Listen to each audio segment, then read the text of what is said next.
Hey, everybody. Happy Wednesday. So, just to get started, I did a poll earlier this week where I was talking about, we'll shared a few different ideas. And I talked about, okay, what would you guys be interested in hearing? And it came back that, there's this huge interest in physical fitness around Black women. And so I wanted to spend just the next few days or maybe even the next few weeks just really going over this subject of physical fitness and specifically how it impacts the Black community. So I'm just going to wait for a few more to hop on and then I'll get started.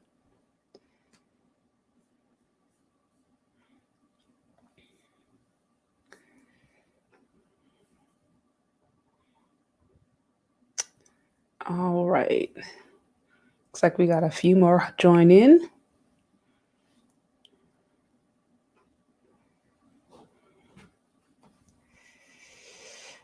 All right. So just to hop into today's topic, physical fitness among Black women. So as we know, we are not in Black culture, Black women are not known for being the most physically fit or the most healthy. 4 out of 5 of us are considered overweight. And no, it's definitely a touchy subject among the Black community, and it's personally dear to my heart because any of you guys have seen my previous videos. I talk about my weight struggle, especially when I was younger, when I was a young girl, and how I was overweight, and I got to like 170 by the time I was in 6th grade. So I personally understand I personally understand the struggle just for being healthy, for wanting to eat healthy, especially as an African American. And I think there's this revolving question as to why. Like, why is it that Black women specifically are the most overweight? What is the cause of that? And why now specifically when our grandmothers or great grandmothers, that wasn't necessarily their problem. And so I think there's different reasons for this. I certainly don't pretend to be an expert. I haven't done the scientific study to really break down why, but I want to share my experience. And in the upcoming weeks or so, I'm going to bring on an expert who's a personal trainer in the space and just have her share more of her expertise in general as a Black woman and as a fitness expert. So I'm excited to have her on. But, for today's purpose, I'm going to share more about what I personally think. So thank you. Hey, thank you for those who are joining on. Please get the likes up. Please get the likes up. Please subscribe. If you enjoy this content, feel free to send in your super chats or your cash apps. I really need your support in order to bring content like this coming up. So anyways, yeah. So I think there are so many reasons I think for why we as a people, especially Black women, are overweight. I will say one thing that I've noticed out the gate is the level of sensitivity in the Black culture anytime a person is told, hey, you're unhealthy, especially women. When women are told, hey, you are unhealthy, this is no longer slim thick, this is no longer thick, this is actually unhealthy. And I've noticed this personally, and I know that's not only in my own personal life, but even we see like on TV, women literally defend a state of being that could be considered unhealthy. And so there's this argument, right, that it's like, okay, the BMI, which is, the general metric that a lot of people use to determine whether or not somebody is overweight or obese. And there's this argument that the BMI is racially discriminatory. It does not take into proportion Black or tropical body proportions.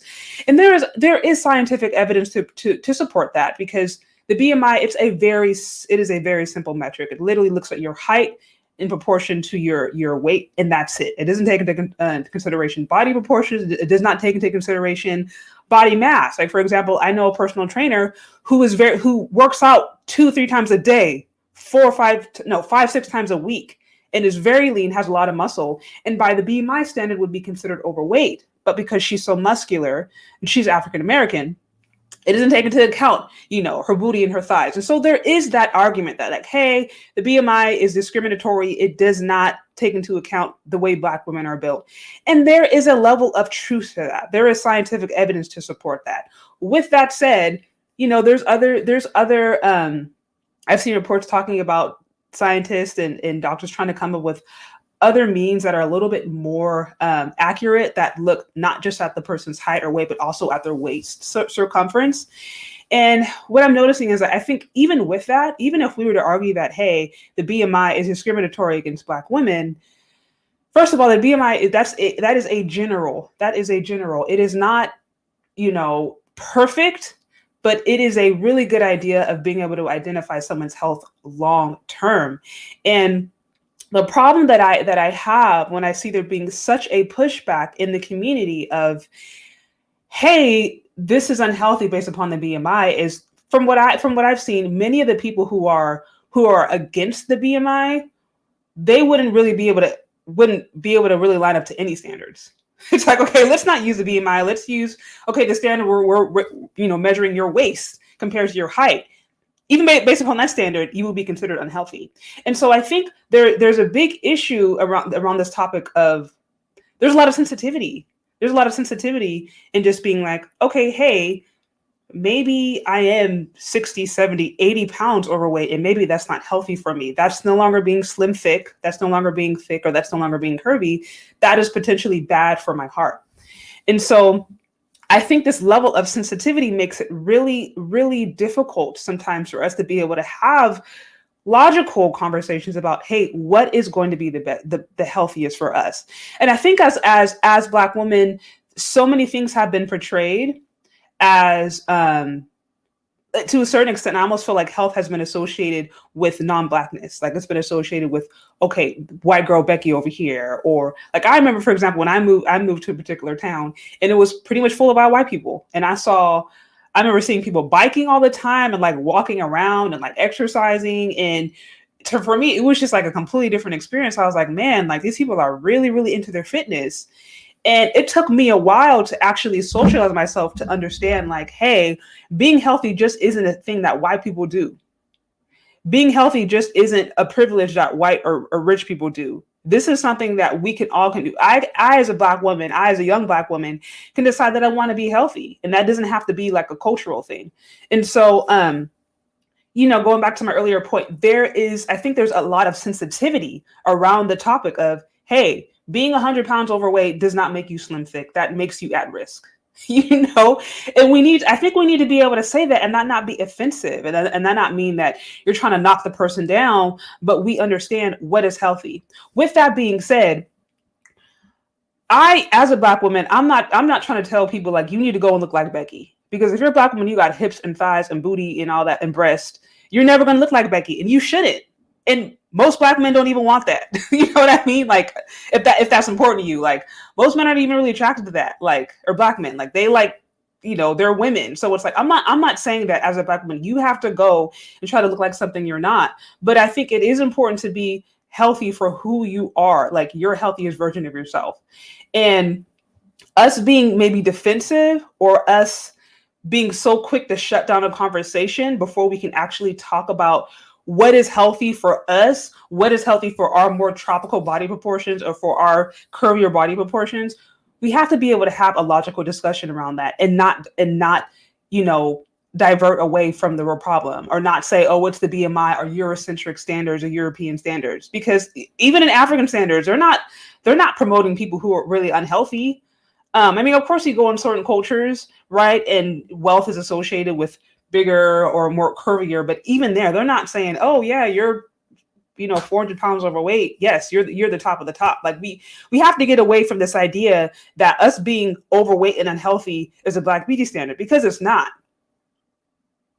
So and so I think the area of sensitivity around the topic is a huge hurdle. It really is a huge hurdle. And I think there's also things around this. There's also cultural. Like, I can remember growing up, like one of the reasons I was overweight as a kid is just because of what I ate. Like, Black folks, we love, like, culturally, we love our food. We love our salt. We love our fried this. You know what I mean? Like, especially if you're from the South, like everything is deep fried with butter and salt and Crisco or oil. Like, it is what it is. And it's like, we love that. That food is amazing. Like, it's close to your heart. And so I think some of us just grow up generally without a lack of education. And then in certain areas, unfortunately, in the more Black areas, unfortunately, there's not as many opportunities, not only for education on what's healthy, but there's not even as many stores where you can get fresh produce, or you can get fresh vegetables, or you can get organic meats or organic things that are going to be healthy for you. And so I think a lot of this really does come down not only to a lack of education, but a lack of opportunity, because many of us just grew up eating really good, but really bad for you food. Like that's, because I mean, even if you think of where soul food came from, like just the origins of soul food, like it was not about health. It was about what was left over, and Black people were eating what was left over, and we seasoned it and made it our own, and we made it flavorful, and we made it cultural. But as far as it being healthy, like not necessarily. And so I think sometimes there's even this tie again that we have, that to be a Black person or to be African American, I can only associate with this kinds of food. And we have to get out of that. We have to know that, like, okay, you having a salad doesn't make you any less of a Black woman.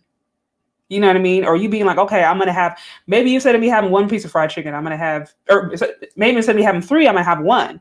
That does not make you any less of a Black person, or doesn't make you any less of who you are. But I think mentally there has to be this shift. And I can even remember going to going to church picnics or going to potlucks and bringing a salad, and mother over here would be like, "Ooh, that's bird food. That's white people food." You know what I mean? Or me eating my vegetables and be like, "Ooh, look at you eating white folks." Like just those little subtleties, those little subtle comments. But it's like there can be shaming that we do even in the community when one of us is actually trying to do better, because there's this like, I don't even know why, but sometimes we hold on to what is toxic, to what is bad for us.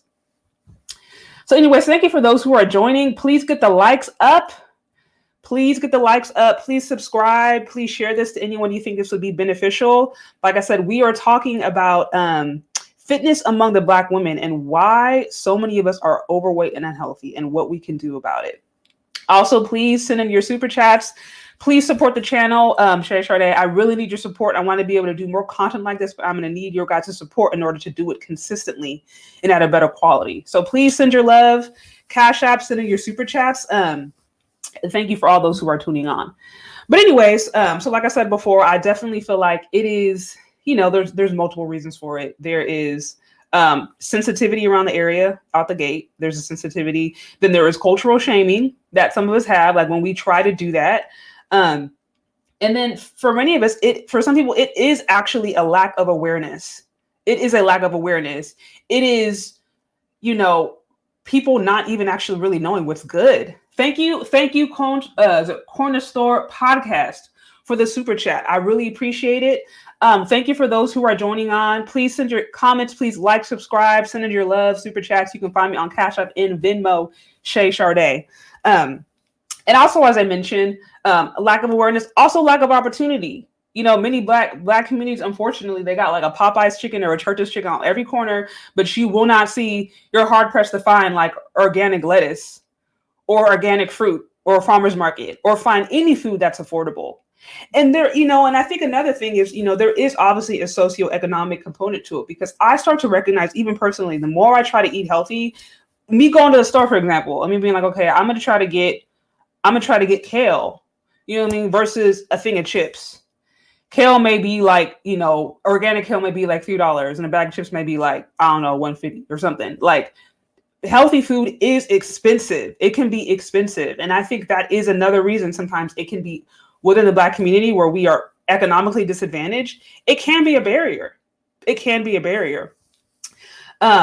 And then, there's other reasons for that, I think, as far as Black women are concerned. And again, the reason I say this is a barrier is because although there's a lot of Black women going around talking about they're securing the bag, they're leveling up, they're doing better than Black men. If we look at the stats, I want to say it's like 1 in 3 Black women are actually in poverty. Like they are living at or below the poverty line. So many Black women are actually financially struggling. That's going to be another podcast. Like I said, with that said, there is an actual economic barrier to that. Not to say we can't overcome it, not to say we can't get past it, but it is important to recognize that like access, and opportunity does play a role. And so I do think, that can be a problem. Okay. I see a comment, pay for healthy food, pay for medicine. That's facts. That's facts. And to your point, some people who are less like, oh, it's too expensive for me to buy lettuce, will go and spend $400 on a weave. So, you know what I mean? It's like pick your poison. So that can be an excuse. I don't think you don't want to use it as an excuse, because again, if you can spend money, if you can find money to get your nails done, if you can find money to get your lace front and to keep your hair and your lashes on point, then you can probably find some money. You can find money to buy yourself some lettuce, or to buy yourself some broccoli. You can find the money. Rice and beans, you're right. Rice and beans are super cheap, and they're high in fiber, and they are high in protein. So like, again, there are options, but it does require a level of work. But moving on, if another reason I've heard this as a common barrier, hair. I don't want to mess with my hair. My hair's on point. You know what I mean? Like, you don't understand. Like, I just got it done. Like, a hair is very much considered a barrier. And I get it. Like, I remember when I wasn't really working out like that, my hair was straight all the time. That was my excuse. That was my excuse. But what I actually started to recognize when I got serious about my health, it didn't have to become an excuse. It's like, okay, wear your hair natural. You can wear your hair natural. It's okay. Like, wear your hair how it grow out of your head. Don't use your hair as an example to end up with hypertension by the time you're 40. Like, it's not worth it. You know what I mean? Or, okay, if you want to keep your hair straight, put a head wrap on and do light exercise or do Pilates. Like, it doesn't necessarily even have to be that deep, but I think it's actually important that you exercise. But that is a common excuse that I've heard. That's a common excuse that I've heard. And then I will say that the other excuse, one of the final excuses that I've heard, which I think there's a level of truth to this, but is within the Black community, obviously, like, we love curvy women. Like, we love curves. Like, and there's reasons for that, I think, ethnically, historically, but just like, I mean, if you're a Black woman, you grew up hearing your grandma tell you about, I remember my grandma telling me, "Oh, girl, you got some big thighs." Like, yes, keep it. Men like big thighs, or men like big booties, or men like this. Like, in a culture that's celebrated. And so I think part of us, and you even hear this, like, many of you guys, I'm sure, watch Kevin Samuels. You hear it on Kevin Samuels where he'll be like, "Okay, how much do you weigh?" And they'll be like, "Oh, I weigh this much, but I'm, it's all in the right places." And, men, like, they don't, they're not upset about it. They like it. And so in our culture, I think it's generally accepted that, like, hey, a more curvier build is good. It's acceptable. And I don't think that should necessarily change.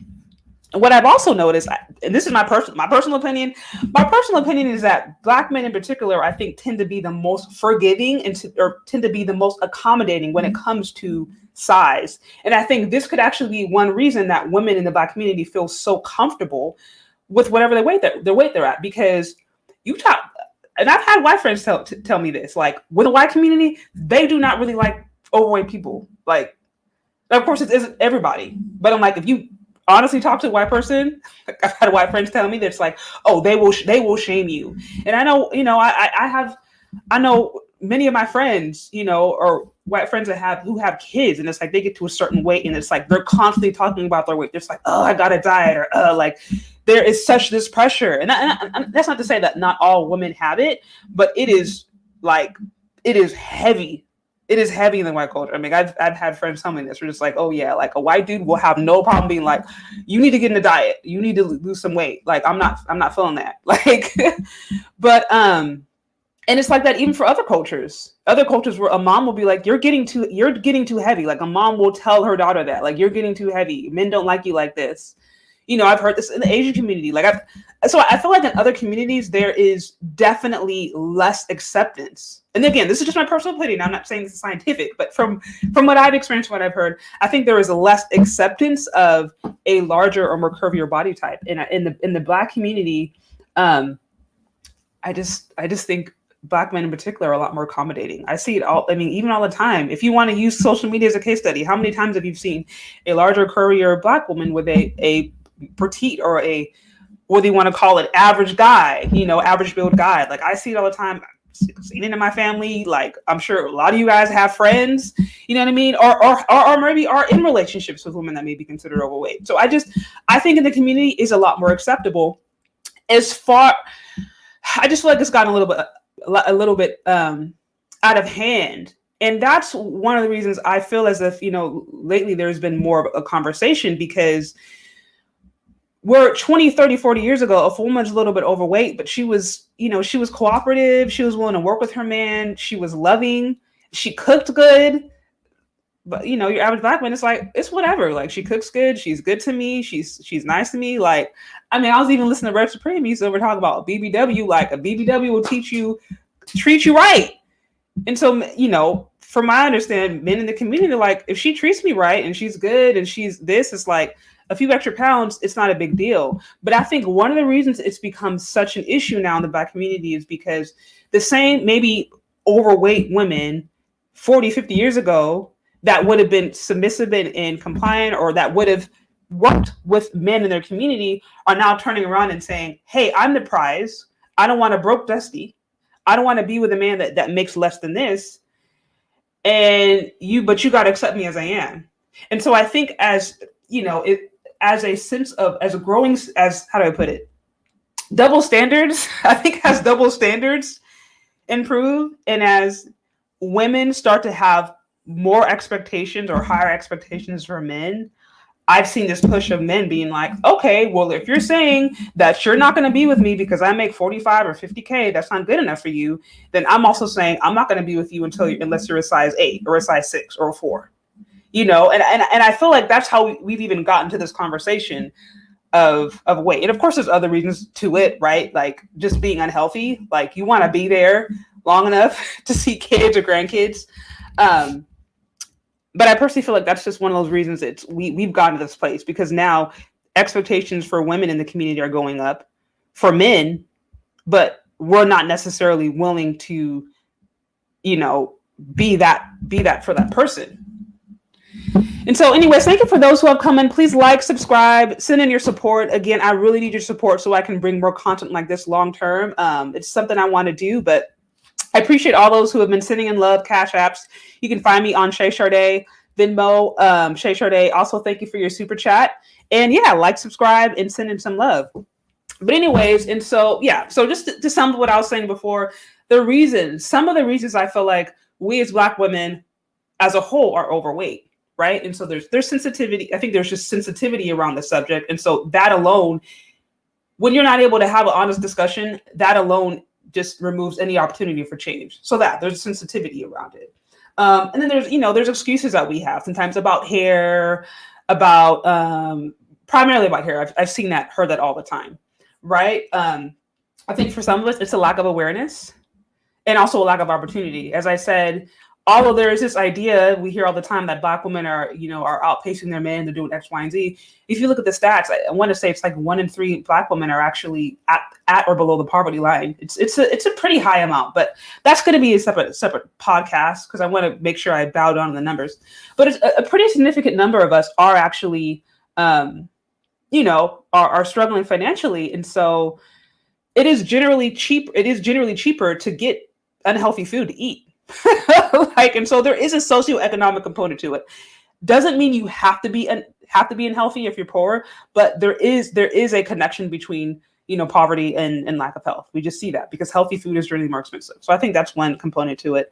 I think also it's been generally more acceptable within our community to be curvy or to be overweight. And it's just now that we actually see women raising their standards for God knows whatever reason. Now that they're raising their standards here, now men are having to be like, okay, well, if we're now changing the metrics, if we're now changing the bar, then now we actually have to talk about weight. 10, 15, 20 years ago, when you were willing to work with me, that wasn't much of a concern. But now, since you have all those high standards, I have to address you on weight. And so I think that's, another reason that we're doing it. And then, yeah. And then another thing too, like I said, lack of awareness. There can be shaming. There's a sense of shaming that some of us have experienced, me included, when we actually try to be healthy, or when we get around our community, especially we get around a group of us, and instead of us grabbing like the hot water cornbread or grabbing, the collard greens that's like filled with ham hock and pork, that is so good, by the way, but like it's not good for you. Instead of us grabbing that, we're like, okay, you know what, I'm gonna get some grilled chicken. I'll get my salad. Maybe I'll get a little bit of mac and cheese, but you know what I mean? will get shamed. There is literal shame associated with that. And so I think there's some of that cultural shaming that we do too as a result. And then I know one thing to recognize that we don't always talk about as much. Stress does play a role. A lot of, and again, I'm not a scientist on this, so I'm not sure, but stress emotional eating is a real thing. For me, I mentioned this when I was earlier, when I was overweight, a lot of mine was due to, I was a big emotional eater. I was a binge eater. And I started to recognize how stresses in certain things certainly caused me to turn internally to food. And so many Black women, they need help. They need spiritual help. They need therapy. They need God. They need everything. Like, they really need like help on a lot of levels. And so I think sometimes when we are not able to actually, when we're not emotionally doing well, we can express that that disconnect, and we can be compulsive eaters. And while I don't have stats on how many African American are compulsive eaters, to me, it's not hard to believe that the stress is associated with being a Black person in America wouldn't drive a woman to binge eat, or wouldn't drive a woman to overeat, because a lot of women do that. They do. And so again, there's a lot of different reasons for this. With that said, I think there has to be a different conversation. So often we as Black women, we are associated and we are portrayed as unhealthy. And I think we have to really start to take back our image and say, okay, as I was saying before, like, we don't have to just associate a healthy lifestyle with being white or being non-Black. Because for me, even a long time when I was really starting to do healthy, I saw it as that. Like, I looked at other families. I had to look at other families, and I was like, why are they being healthy? Like, why are they all going out? They're all going biking. They're all doing different things. And of course, if you live in an unsafe community, you don't want to be going walking at night. You don't want to be going even walking during the day. Like, there's challenge associated with that. So that's the issue. But as far as our mindset, I think there has to be a reset. There really has to be a reset. I wonder, okay, I see a comment. I wonder, healthy foods are more expensive, yet there's women who shop in them aisles and have a leftover EBT balance to sell. Right. And so what I expressed earlier, I think a lot of it was excuses that we use, which there are many. There can be many. Like I said, oh, it's expensive. Oh, well, my body type. Oh, you don't want to feel ashamed when you get into certain cultural environments. You don't have the time. Like, there are a lot of excuses we can use. Or our hair. Like, oh, well, men like me like this. Like, there are a ton of excuses. And so I tried to mention a few of them, and I'm sure there's many more. But with that said, I think there has to be a conversation of, we gotta actually take care of ourselves. And there shouldn't be a shame associated with that. There shouldn't be sensitivity associated with that. What I'm not saying is that we all need to go around trying to look like Becky. Because like I said, we are naturally built different. African Americans are naturally built different. Many of us have, just naturally have more muscle density, you know what I mean? Curvier, we have bigger thighs, booties, hips, whatever. So it's like, I'm not saying you got to go and look like, Becky, for all those who are talking about Eurocentric standards. I'm not saying you got to look like a white person. And I think that's it. I think we need to change this idea that actually being healthy or being in your healthy weight is associated with being white. That is unhealthy and that is toxic. How about you just be at a place where your likelihood of dying at hypertension when you're 50 goes down. You know what I mean? Or you be at a place where you're less likely to have heart disease. You know what I mean? I remember my grandma, country woman. And I'll say, even for her, she didn't even necessarily eat the healthiest. I mean, she ate fried chicken, she ate her steak, she ate her collard greens. But what I remember about her, she cooked all natural food. Probably she grew up organic food, didn't even know it.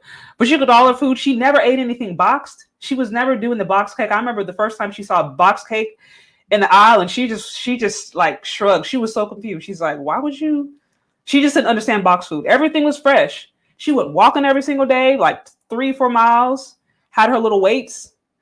And so I remember, she lived well into her 90s, and she was taking care of herself. And she wasn't a rich woman, she wasn't millions of dollars in the bank, didn't have a personal trainer, didn't have even a personal chef, but she just did basic things. She exercised and she tried to cook food and not do all the box stuff. So I'm like, even if we just did that, I'm not saying you got to go get a dietitian and get a personal trainer, and now you got to go do, try to run 15 miles a day. Like, it's not even about that. But I think you just got to start sometimes. You just got to start. And just something as simple as like, okay, I'm at the mall or I'm going to a store or whatever. And instead of taking the elevator, I'm going to take the stairs. Like for me, anytime I'm at a place, I always try to take the stairs. Why? Because those are extra steps, extra exercise. Or instead of me trying to get the closest parking space to Walmart or Walmart neighborhood or Save or whatever, go park far back so you get extra steps in. Like sometimes those little simple changes. Okay, I'm not going to eat box cake, or I'm not going to go, through whatever Popeyes. Or I'm just going to completely eliminate fast food. I'm just going to cook whatever I can. I'm going to eat whatever I can cook. Like just sometimes those simple, basic changes can make all the difference. And I think those are the things that need to be done. Those are the things that need to be done. I'm tempted to start a small garden in my backyard now. Yeah, no, totally. I'm all for it. And so, like I said, I'm going to continue to have conversations like this. Thank you for those who are hopping on. As I mentioned, we're just talking about physical fitness among Black women. Please get the likes up. Please comment. Please send in your super chats. Guys, I really need your support. I want to be able to do more content like this, but I really need your support in order to do it. I have some ideas coming up. And so thank you for those who have been so generous. Please send in your super chats. You can find me on CASHAPP and VENMO, ChezCharde. Like, subscribe, and please tag people. If you think this content will help them, please tag them. But like I said, we have got to change our mindset around this idea of health. We really do. And again, it don't even really require that much. It doesn't require that much. And many of us have barriers. Like, for example, when COVID happened and gyms changed or gyms shut down, I could have been like, oh man, there's no gym. I can't work out anymore. Me personally, I was like, no, like I still want to take care of myself. So I had to get things to stay in my house, sign up for a little in-house workout program. And I literally I've been working out like the last year in my home almost exclusively. And then of course I like go on walks and runs or whatever outside, but I had to adjust. And I know, people who have children, okay, you can use the excuse of I don't have as much time. Okay, you do 15, 20-minute workouts. I know moms with 4 or 5 kids who maybe they're not doing 2-hour workouts. They're doing 30-minute workouts a day, but that's better than nothing. You have to invest in yourself, because here's the thing about it. Whatever excuse that we use now, you end up with hypertension or diabetes or, high blood pressure or heart disease, you end up with those different things. You don't have a choice. You have to make time. You have to make time at that point. Your doctor's just like, if you don't change, if your cholesterol is too high, you may die. You may have a heart attack. You may have a stroke.